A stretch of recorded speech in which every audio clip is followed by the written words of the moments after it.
மெய்ஜோவில் மெய்ஜோ விமா power வீடர் பார்க்க போகிறோம். இது 6 HP diesel engine, 6 shifting gear box. இது A6ன்னு சொல்லுவாங்க. A6 6DLXன்னு மாடல் இது 6 ஷிஃப்டிங் கியர் பாக்ஸு. இதோட சிசி பார்த்தீங்கன்னா 296 சிசி டீசல் இன்ஜின். இது வந்து என்ன ஸ்பெஷல்னா லோ ஸ்பீடாகவும் ஷிஃப்ட் பண்ணிக்கலாம், ஹை ஸ்பீடாகவும் ஷிஃப்ட் பண்ணிக்கலாம் இந்த மாடலில். இது போக பேக் ரோட்டரிக்கான பிடிஓ ஆப்ஷன் வந்து வண்டி கூடயே இருக்கும். அதில் வந்து நம்ம பிடிஓ ஆப்ஷன் வந்து அதிலே நீங்கள் பேக் ரோட்டரி வேணுனாலும் ஏற்றிக்கலாம். இதோட பிளேடு பார்த்தீங்கன்னா இது 32 பிளேடு சைட் டிஸ்கோட. மொத்தம் பார்த்தீங்கன்னா இது வந்து 4 அடி ஓட்டும். நம்ம இது குறைஞ்சபட்சம் 2.25 அடிக்கு கம்மி பண்ணிக்கலாம். இது போக இதில் வந்து செல்ஃப் ஸ்டார்டர் மாடல். இது செல்ஃப் ஸ்டார்டர் மாடல். இதுக்கான பேட்டரி இங்கே ஃபிக்ஸ் பண்ணியிருக்காங்க. செல்ஃப் மோட்டர் பார்த்தீங்கன்னா இந்த சைடில் வந்துடும். கீ வந்து ஸ்டார்டிங் கீ வந்து பார்த்தீங்கன்னா ஹேண்டல்லே வந்துடும் ஸ்டார்டிங் கீ. இது வந்து நம்ம ஸ்டார்டிங் கீ. இது வந்து பார்த்திங்கன்னா எமர்ஜென்சி லைட். இந்த லைட் வந்து நமக்கு இப்போ நைட்டில் எங்கன்னா கொஞ்சம் தூரத்தில் எடுத்துகிட்டு வரோம்னா அதுக்கு எமர்ஜென்சி லைட் நம்ம யூஸ் பண்ணிக்கலாம். இது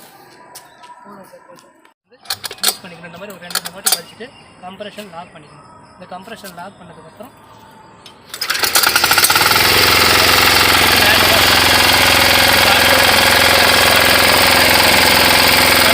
ஓகே. இப்போ செல்ஃபில் ஸ்டார்ட் பண்ணுறது அதே மாதிரி நீங்கள் கட் ஆன் சுவிட்சை வந்து நீங்கள் இப்போ டீசல் கட் ஆன் சுவிட்சை வந்து ஆன் பண்ணிவிட்டு ஆக்சிலேட்டர் மீடியமாக செக் பண்ணிவிட்டு நீங்கள் இந்த கம்ப்ரெஷன் லாக் பண்ணணும். இந்த கம்ப்ரெஷன் லாக் பண்ணிங்கன்னா இந்த மாதிரி லாக் ஆகிடும்.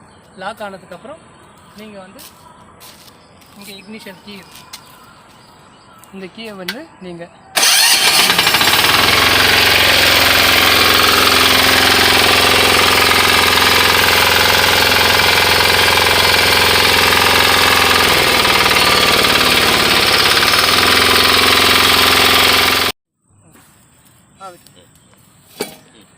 அப்படியே கட் பண்ணி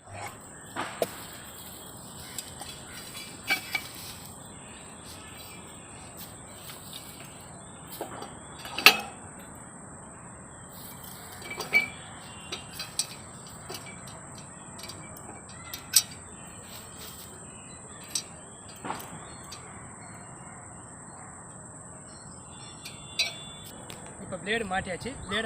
இப்போ நம்ம எப்படி ஓட்டுறதுன்னு சொல்கிறேன். ஓட்டுறதுக்கு முன்னாடி இந்த மாதிரி ஸ்டாண்டை வந்து மடித்து விட்டுருங்க.